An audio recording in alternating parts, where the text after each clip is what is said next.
absolutely love macarons. Now imagine ice cream sandwiched between them. Zakeeya Mitha is a patisserie chef who makes divine ice cream macarons imaginable. So it didn't take too much arm twisting to persuade me to track her down in Durban. If you're a calorie counter, close your eyes because Zakeeya Mitha has created a sublime new range of temptation and flavors that beg to be sampled. Bubblegum, chocolate. Hi. Zakeeya, you are an absolute genius. What inspired the ice cream macaron?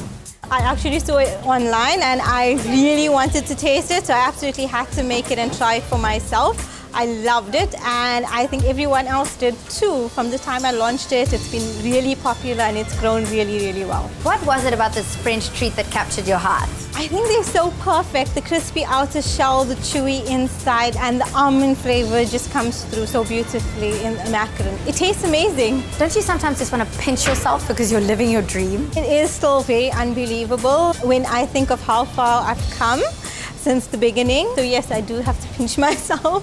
Before we get to the best part of tasting, can you show me how they're made? Yes, definitely. Let's go. These funky confections are the product of Zakeeya's talents and training in the art of French pastry baking, combined with her mastery of handmade ice cream making, not to mention a flair for flavor. This is the perfect thing to be doing with you because I love baking, but my macarons are always a fabulous flop. What is the secret to making? I think it's precision, weighing all your ingredients, being very precise about what you're putting in. Your utensils need to be completely dry and your oven temperature is very important. Where do we start? So we're going to put 60 grams of egg white into the mixer. You're going to start off with the meringue. You always want to start off on a low speed for it to start mixing and then go higher as you go along. The best bowl to make a meringue is in a copper bowl. A copper bowl? Yes, because of the chemicals in the copper that helps the meringue stabilize. We're going to add in 75 grams of caster sugar. We're going to gradually add it into the side of the bowl that has already been sifted. This is going to keep beating until it forms a stiff meringue. It needs to reach a point where you can hold it over your head without it falling down. Okay, and I think we're done. So you're going to put it over your head to check if it falls. So either we have a perfect meringue or I'm going to have my hair conditioned. Okay. And that's how we know it's ready. Okay, perfect. And we're going to go over here. We're now going to add in the 100 grams of icing sugar and 75 grams of almond flour. It has been mixed already. We're just going to sift it. Please, can I sift it? Yes, sure. So we're going to add this in 3 batches. Okay. And then we're going to add some green gel color to the meringue. How you're going to fold this in, that's called the macaronage. So you're going to fold in gently because you don't want the air to be deflated. Okay. This recipe is quite good. I haven't had any issues with it and I think it works well in the Durban climate. And you know it's ready when you lift it up and it falls back into itself in 10 seconds. Okay. Did you see that? Like lava. Yes. So what's next in this tricky minefield of baking? We're going to pop this into the piping bag. Can you pass that to me, please? Thank you so much. And then we're going to pipe them. Where does the pistachio go? That goes into the chocolate ganache. That's it. So we're going to put the tray here. The normal baking tray that I just put upside down because I prefer the airflow when it's upside down. This is a silicone macaron mat. You can actually use baking paper as well. Just draw your circles on the underside, turn it over, and it just basically gives you the circles. Ah.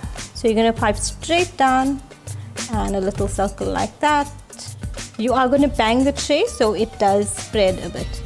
So we're just going to bang it through and you can see the air bubbles popping up. We'll just take a toothpick and poke them out. At this point you would let it set for 15 to 20 minutes so it forms a skin over. Then you would put it into the oven for 24 minutes at 140 degrees. But I have one already made. Okay, and there we go. These look amazing. So we're going to leave these to cool, pair them up, and then we're going to make our ganache. In the meantime, we're going to mix our pistachios into our chocolate ganache. Okay, just chuck it in. Yes, perfect, and you can give it a mix. We're going to put the ganache into a piping bag, and then we're going to fill these up. Macarons actually started off as just one cookie. In World War II, they would serve it to the soldiers like this. Later on, Lingerie started sandwiching it with a filling and a ganache in the middle. That's amazing. If you can just pass me the piping bag there. We're just going to put this in. Yeah, there we go. So this is basically your chocolate ganache mixed with pistachios. to make a pistachio ganache. We're just going to pipe these in the same way we pipe the macarons, straight down, and just give it a little twist. And then how do you store these when you're finished making them? So you'd store it at the bottom shelf of your fridge. It needs to be cool and it needs to actually soak in the flavors. So it normally needs to sit there for 24 hours before you would eat it. I'd like to try one before 24 hours. Ah, what a rebel. I would love to.